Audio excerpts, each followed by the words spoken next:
नब्ज पे आप हाथ रखेंगे तो नब्ज में आपकी नब्ज बिल्कुल हड्डी के साथ जाके लगी होगी, आपको फील ही नहीं होगा कि आपकी पल्स चल रही है कि नहीं चल रही, और आपका ब्लड प्रेशर लो होगा, लेकिन बॉडी आपकी बड़ी मोटी ओबीस होगी, खून की शदीद कमी होगी आपके अंदर। जब ये अलामात आपके अंदर हों तो समझ लीजिए कि आपके मैदे में अल्कली ज्यादा है। अल्कली कैसे ज्यादा हो गई?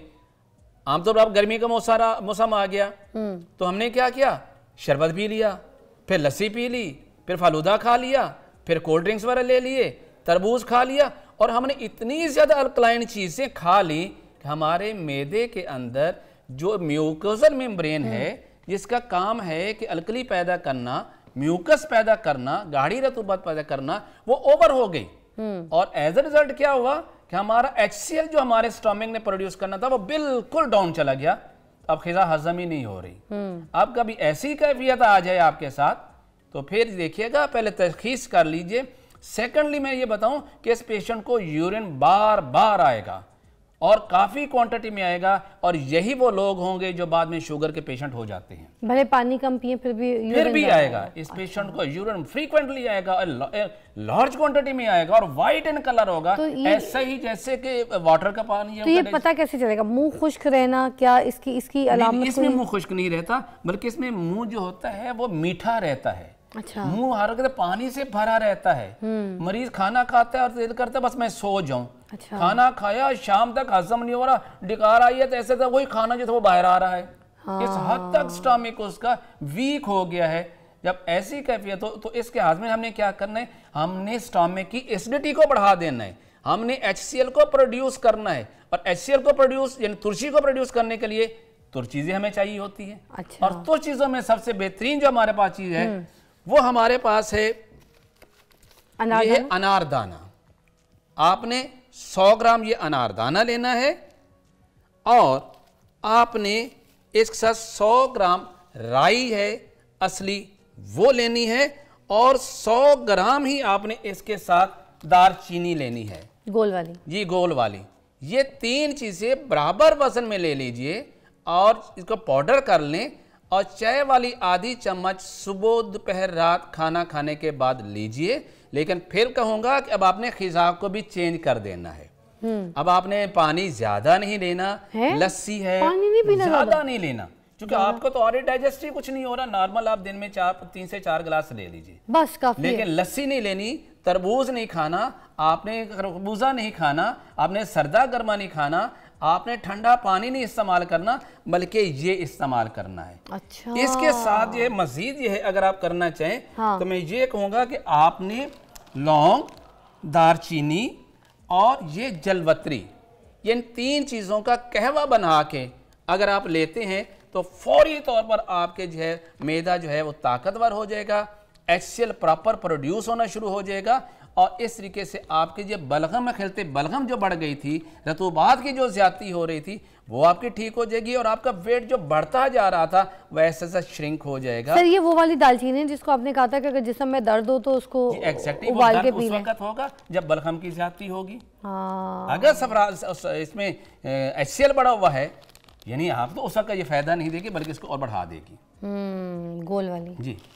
जैसे ही मैंने ये लौंग 3 चीजें बराबर वजन में लीजिए, और चाय वाली आधी चम्मच का कहवा बनाइए और उसको पी लीजिए। ठीक है। अच्छा, अब दूसरी जो अलामत होती है दूसरा ये है कि जब मैदे के अंदर जैसे बताया HCl पर हाजमा करे, लेकिन अगर हमने बहुत सारी चटपटी चीजें खा ली, फास्ट फूड हमने ले लिया, सुबह अंडे फ्राई करके खाने शुरू कर दिए, गोश्त भून के खाना शुरू कर दिया, चने करारे खाने शुरू कर दिए, अचार वगैरह खाने शुरू कर दिए, तो नतीजा क्या होगा, तुलसी बहुत बढ़ गई। सर रुक जाए, अब ये खाने शुरू कर दिए, खाने तो दें, थोड़ी सी ब्रेक ले लें, मजा आ रहा है, अचार अच्छा है। Welcome back watching morning with Fiza. ये हकीम इसहाक साहब हमारे पास मौजूद है और हमें मैदे के हिसाब से बता रहे हैं कि कौन कौन से सिम्टम्स जो हैं उनके लिए कौन कौन सी ट्रीटमेंट होती है। तो यहाँ पे रेमेडीज बता रहे हैं, एक बता चुके हैं, हम दूसरी जो आप बता रहे थे वो किस हिसाब की? जब आपके मैदे में तेजाबियत बढ़ जाएगी तो नतीजा क्या, आप नब्ज सबसे पहले देखेंगे क्या होगा, नब्ज आप देखेंगे, नब्ज हवा से भरी होगी, आप हाथ रखेंगे तो नब्ज बाउंड करेगी आपकी उंगली को और बड़ी पावरफुल होगी, चारों उंगलियां तक आएगी और ताकतवर होगी, पेट में हवा भरेगी और निकलने का नाम नहीं लेगी। दिल करेगा किसी तरह हवा खारिज हो जाए, डिकार आ जाए, किसी वजह से डिस्चार्ज हो जाए, नहीं होगी। और पेट हवा की तरह ढोल बंक की तरह भर जाएगा। जबान में क्या होगा, दरमियान से वाइट होगी, किनारों से बिल्कुल जो है रेड कलर की होगी। आंखें देखेंगे इस पेशेंट की तो आपको बिल्कुल उसमें जब धुंधला सा यानी मिट्याली सी आंखें होंगी, शफाफ नहीं होंगी। मजीद जब आप देखें उसके मुंह का जायका पूछेंगे, वो कहेंगे मेरा मुंह का जायका तुर्श रहता है, खट्टा रहता है। और ऐसे मरीज़ का जो है वो इनमें तेज़ाबियत बढ़ गई होती है, इनमें HCl बढ़ गया होता है, इसके अंदर कैल्शियम बढ़ गया होता है, इसमें खून का लेवल, खून की नालियां तंग हो रही होती हैं। यही मरीज़ बाद में चल के प्रॉपर इलाज ना करें तो ये पेशेंट हार्ट के पेशेंट हो जाते हैं। ये पेशेंट जो है बात इतनी इनके अंदर कब्ज़ हो जाती है कि ये लोग चल के आगे बवासीर के पेशेंट हो जाते हैं। इसलिए इसके लिए क्या करना है, जब आपके जिस्म में ठंडक बढ़ जाए, सर्दी और खुश्की बढ़ जाए, तेज़ाबियत बढ़ जाए, तो खुदारा ऐसा ना कीजिएगा कि ठंडे दूध पीना शुरू कर दें, लो जी जलन ख़त्म हो गई, तेज़ाबियत ख़त्म हो गई। नहीं, यहाँ हरारत चाहिए, आपकी बॉडी को हरारत चाहिए। आपके बॉडी के अंदर थोड़ा सा सर वो दूध सोडा पी सकते हैं? नहीं पिएंगे, उससे वक्ती तौर पे आपकी एसिडिटी डाउन हुई, बट आपके स्टमक डिस्टर्ब हो जाएगा। अब हरारत पैदा कर दें मैदे के अंदर तो ये सारे सिम्टम क्लियर हो जाएंगे। और एक ऐसा नुस्खा जो मैं 35 साल से यूज करवाता हूँ और मनों के हिसाब से इस्तेमाल करवाया, हाजमे का बेहतरीन नुस्खा है। वो क्या है? और वो उसके अज्जा में आपको बताता हूँ। यह अज्जा बराबर वजन में लेने हैं। आपने लेना है पुदीना, खुश्क मिलेगा पंसारी से। दूसरा आपने लेना है रेवंद खताई। रेवंद खताई ये भी जड़ी बूटी होती है। दूसरी ये लेनी है। तीसरी आपने लेना है सुंड लेना है, ये खुश्क अदरक होता है। चौथी चीज़ आपने लेनी है ये गंधक आंवला सार। ये वो गंधक है जो एडिबल है, जो खाई जा सकती है, इसका कोई साइड इफेक्ट नहीं है।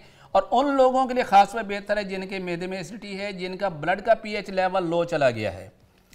इसके बाद आपने इसमें ये चख सकते हैं? नहीं, ये नहीं चखेंगे आप। क्यों? आपने कहा नहीं, आप खा सकते हैं, बट इसका टेस्ट कुछ नहीं है, ये टेस्टलेस है। देखो ना, पहली मर्तबा जिंदगी में देखिए येलो कलर की गंधक आंवला सा। गंधक आंवला। फिर आपने इसमें डालना है नमक, सोडियम क्लोराइड। ये आपने लेना है, ये हमारा जो खेड़ा नमक है, ये लाहौरी नमक है, वो ही लेना है आपने। कोई और समुद्री नमक या कुछ और नहीं लेना, ये लेना है। नहीं, थोड़ा सा जस्ट टेस्ट कर लीजिए, टेस्ट तो है ही नहीं इसका। और इसके साथ आपने लेना है ये सोडा बाइकार्ब, जिसे मीठा सोडा कहते हैं। इसमें आप फिर डालेंगे नुशादा ठिकरी कहते हैं इसको। इसके साथ आपने डालना है इसमें मग्गा, ये भी लॉन्ग पेपर है, काली मिर्च की एक नस्ल होती है, इसको ये डालना है। फिर आप इसमें डालेंगे सौंफ, ये अच्छी वाली लेनी चाहिए, पुरानी नहीं होनी चाहिए। और फिर आप इसमें डालेंगे काली मिर्च। तो ये नुस्खा जो है बराबर वजन में सारे अज्जा, अच्छी तरह इसे नोट कर लीजिए। जिन लोगों को खाना खाने के फौरन बाद पेट में हवा भर जाती है और हवा पेट ये ढोल की तरह कस जाता है, वो खारिज नहीं होता। जिनका कोलेस्ट्रॉल बढ़ा हुआ है, जिनका यूरिक एसिड बढ़ा हुआ है, खून की नालियां तंग होने की वजह से जिनका ब्लड प्रेशर बढ़ा है, उनको ये नमक नुकसान नहीं देता। लेकिन फिर भी एहतियात कीजिए, अगर नमक नहीं अगर जाए तो आप नमक निकाल लीजिए, लेकिन अब मिजाज को ज़रूर देखिए। तेज़ाबियत वाले मरीज़ के लिए नुस्खा हाजमे के लिए बहुत अच्छा है। सर और कौन से ऐसे मसाइल होते हैं मैदे के जो आपको लगता है? मैदे के एक मसला होता है, कुछ लोगों को खाना खाया, इजी खाना खा लिया, लेकिन 1.5 घंटा गुजरा तो उनके मैदे के अंदर गैस बनना शुरू हो गई। अब वो गैस बनती भी है और खारिज भी होती है। पहले में मैंने कहा कि गैस बनेगी और खारिज नहीं होगी। अब मैं बता रहा हूँ, खाना खाया उसके 1.5 घंटे के बाद गैस बनी। अब वो गैस बन भी रही है, डिकार भी आ रहा है, वैसे भी पास हो रही है, लेकिन ख़त्म नहीं होती, बनती चली जाती है। खारिज और मरीज़ किसी महफिल में नहीं बैठ सकता, तो इसका मतलब है इसके मैदे के अंदर गर्मी की ज़्यादती हो गई है। पहले मैंने बताया रतूबत की ज़्यादती, फिर मैंने बताया यहाँ पर खुश्की और तेज़ाबियत की ज़्यादती, और तीसरा बता रहा हूँ कि जब आपके मैदे के अंदर हरारत की ज़्यादती, सफरा की ज़्यादती, गर्मी खुश्की बढ़ जाती है, तो फिर आपने कौन सा नुस्खा लेना है। इस मरीज़ का ब्लड प्रेशर हमेशा ज़्यादा होता है। अच्छा, मैं ये नुस्खा भी बता जी। हाँ। जिनको हरारत ज़्यादा होती है, उनकी खून की नालियाँ के जो अंदर ल्यूमेन होता है, सोजिश की वजह से तंग होता है, हमने सोजिश को उतारना है, मैदे की सोजिश को उतारना है, तो ये ठीक हो जाएंगे। यहाँ पर हरारत की वजह से रतूबात खुश्क हो रही होती हैं, हमें यहाँ रतूबात पैदा करने वाली दवाइयाँ देनी है। तो उसमें हमने क्या देना है, हमने सबसे पहले लेना है ज़ीरा सफ़ेद, दूसरे नंबर पर हम लेना है तुख्मे कासनी, ये कासनी के बीज होते हैं, इसी नाम पे मिलेंगे। तीसरे नंबर पर हम लेंगे यहाँ पर ये है सोडा बाइकार्ब यानी मीठा सोडा। या चौथे नंबर पे हम लेंगे कंवल के फूल, ये गोले कंवल इस नाम से पंसारी से मिलेगा। ये जो कंवल जो होता है उसी का फूल है, उसका फ्लावर है, ये ड्राई किया हुआ है। इसके साथ आप लेंगे गुलाब के फूल। उसके बाद आप लेंगे इसके अंदर ये धनिया, ये खुश्क धनिया अच्छी तरह साफ़ कर लीजिएगा। फिर आप इसके साथ लेंगे ये जौखार, और लास्ट चीज़ जो है वो है कलमी शोरा, ये कंवल का फूल है। ये सारी चीज़ें बराबर वजन में लेके अच्छी तरह साफ़ करके ग्राइंड कीजिए और पाउडर कर लीजिए। तो वो लोग जिनको खाना खाने के बाद पेट में गैस होती है और 1.5 घंटे बाद होगी, फ़ौरन नहीं होगी, और साथ ही खारिज होना शुरू हो जाती है, ऐसे मरीज़ का मुंह का ज़ायका या तो चरीरा होगा या नमकीन होगा। ऐसे मरीज़ की नब्ज़ जब देखेंगे तो ना तो वो हड्डी के साथ नीचे होगी, ना ऊपर बल्कि दरमियान में होगी, लंबी भी होगी, पतली भी होगी और तेज़ तेज़ चलेगी। इस मरीज़ के सबसे बड़ी पहचान क्या है? इस मरीज़ की ज़बान सुर्ख होगी, ऐसे जैसे आप बिल्कुल एक बोटी सुर्ख है उस तरह की होगी। इस मरीज़ को यूरिन जो है वो बार बार आएगा, थोड़ी मिकदार में आएगा, जलन के साथ आएगा, आंखें इसकी पीली होंगी, चेहरे पे हल्का सा सोजन इसकी होगी, और ये मरीज बहुत सेंसिटिव होता है, जरा जरा से बात पे इरिटेट हो जाता है। अल्लाह देखें कितने मसले होते हैं। मैदा इज वेरी इंपॉर्टेंट। सर एक ब्रेक लेनी है अर्जेंट, उसके बाद फिर हम वापस आएंगे। तो ये जो इसकी और सिम्टम्स के साथ कोई दवाई बतानी हो मैदे के हिसाब से तो प्लीज जरूर बताएं। आज ये सारी मैदे की रहनुमाई आपने हमारी करनी है, इलाज करना है, ठीक है जी। अपने मैदे का खास ख्याल रखिए। Break back, you watching morning with Fiza Ishaq साहब हमारे साथ मौजूद है। अच्छा माशाल्लाह इतना इल्म है इनके पास।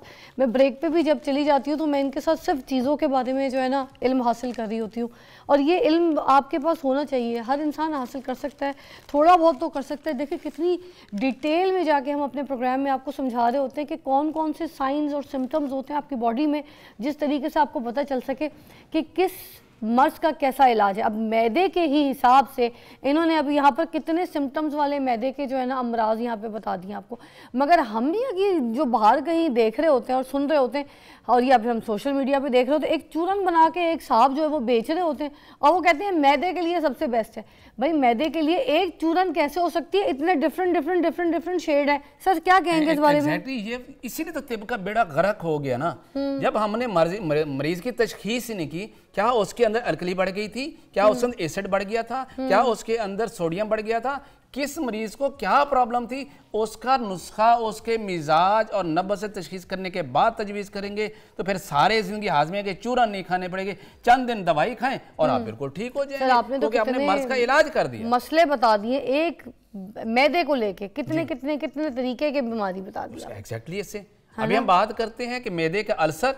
मैंने देखा मेरे पास पेशेंट आते हैं कि वो बेचारे 10-10 साल 20-20 साल से मैदे के कैप्सूल खा रहे हैं। क्या होता है जी? मैदे में अल्सर है, ठीक नहीं हो रहा, इसलिए कि आपको पता ही नहीं है कि मैदे का अल्सर क्या होता है। अल्सर वैसे होता क्या? मैं बताता हूँ। सबसे पहले मैं ये बताऊं कि मैदे में दो चीजें अल्लाह ताला ने पैदा की हैं। एक एसिड पैदा किया है, और वो एसिड चूंकि हम जो बोटी कच्ची भी खाते हैं उसको खा जाता है, गज़म गए, फिर हमारा मैदा क्यों नहीं डाइजेस्ट हो रहा? कि अल्लाह ने वहाँ पर एक म्यूकोजल मेम्ब्रेन बनाई है जो कि म्यूकस प्रोड्यूस करती है, एक बलगमी मादा पैदा करती है जो अल्कलाइन इन नेचर होती है, जो उस एसिड को जो है स्टमक को डिस्टर्ब नहीं करने देती। लेकिन जब ऐसे पता है हम बाजार के खाने चटपटे खाने खाते जा रहे हैं और नतीजा क्या, एसिड बढ़ता जा रहा है और अल्कली कम होती जा रही है। एक वक्त आएगा यही एसिड आपके स्टमक को खाना शुरू कर देगा और स्टमक में जख्म कर देगा। इसको हम कहते हैं अल्सर। कभी ये खिजा की नाली में होगा, कभी ये मैदे में होगा, और कभी ये छोटी आंत में होगा, और कभी बड़ी आंत में अंदर भी हो सकता है। जब भी होगा तेजाबियत की ज़्यादती से होगा। अब हम इसके लिए क्या करेंगे? इसके लिए हमने अल्कली को पैदा भी करना है और हरारत को भी पैदा करना, दो चीज़ें साथ लेके चलेंगे ताकि तेजाबियत भी ख़त्म हो जाए और अल्कली जो कम होगी अब वो भी जो प्रोड्यूस होना शुरू हो जाए और एसिड की प्रोडक्शन टोटली तौर पे अंडर कंट्रोल हो जाए। उसको आप किस तरीके उसके लिए हमारे पास बड़ा ही शानदार नुस्खा है। मैंने हज़ारों मरीजों पे इस्तेमाल करा, अल्हम्दुलिल्लाह चंद दिनों के अंदर उनका अल्सर है वो बिल्कुल ठीक हो जाता है। उसमें करना क्या है? एक तो लेना है आपने ये मलट्ठी, बड़ा सादा सा नुस्खा है। दूसरा लेना है आपने हल्दी, तीसरा लेना है आपने सौंफ, यानी हल्दी, मलट्ठी, सौंफ, 3 चीजें बराबर वजन में आपने लेनी है। चौथी चीज आपने लेनी है ये राल सफेद। अल्लाह ताला ने इस राल के अंदर ये क्वालिटी रखी है, जख्म जिस्म के बाहर हो या जख्म जिस्म के अंदर हो, किसी भी हिस्से में क्यों ना हो, इतनी इंस्टेंटली ये जाके उस जख्म को हील अप करती है, आप तसव्वुर भी नहीं कर सकते। आपने देखा अक्सर लोगों के जल जाते हैं, तो इसी राल को तेल में मिक्स करके लगाने से वो जख्म ठीक हो जाते हैं। हम इसको खाने के लिए भी देते हैं, चाहे वो आंतों में जख्म हो रहा हो, चाहे खूनी पखाने आ रही हो, चाहे उल्टी के साथ खून आ रहा हो, तो आपने चौथी चीज इसमें ये डालनी है राल सफेद, और 5वीं चीज इसमें गोंद कीकर। ये 5 चीजें लेके इसका मुरक्कब बना लीजिए, पाउडर कर लीजिए, और चाय वाली आधी चम्मच 3 टाइम खाना खाने से आधा घंटा पहले खाइए। लेकिन अब आपने ऐसी चीज़ें नहीं खानी जो एसिड ज़्यादा पैदा करती हैं। अब आपने क्या खाना है, टिंडे, गाजर, मूली, शलजम, घिया, तोरी, दाल मूंग की, हल्की सी काली मिर्च, थोड़ा सा नमक और कम मिकदार में ऑयल और हल्दी डालिए। ये इस्तेमाल कीजिए। चंद दिनों के अंदर मैदे का अल्सर और आंतों का अल्सर, अल्सराइटिस कोलाइटिस कहते हैं, वो भी ठीक हो जाएगा। अब हम बात करते हैं कब्ज़ के बारे में। वो अलग प्रोग्राम में करेंगे, वो पूरा एक टॉपिक है, क्योंकि इतनी मेरी बहनें, आंटियाँ जो जानने वाले, कोई मैसेजेस जो मुझे करते हैं, उन्होंने मुझे ख़ास कहा है कि कब्ज़ के ऊपर एग्जैक्टली एक पूरा कंप्लीट शो करना है। क्यों होती है, पुरानी है, बीमारी है, तकलीफ में है। लोग कहते हैं कि कब्ज़ उम्मुल अमराज है। मैं कहता हूँ नहीं, कब्ज़ बेसिकली अलामात का मजमुआ है। आप अलामत देखें, मिजाज देखें, उसके मुताबिक दवा दें, कब्ज़ और विदिन डेज ठीक होते हैं। ये कौन सा सारी जिंदगी कब्ज़ की गोलियां खाते रहे और नुकसान करते रहे अपने स्टमक और आंतों का। बहुत मेरी बहनें, बहुत मेरे भाई ऐसे हैं जिनको शदीद तकलीफ है, और इसके ऊपर पूरा कंप्लीट शो करना है। आज मैदे के ऊपर आपने बहुत अच्छा शो दिया है, बहुत शुक्रिया।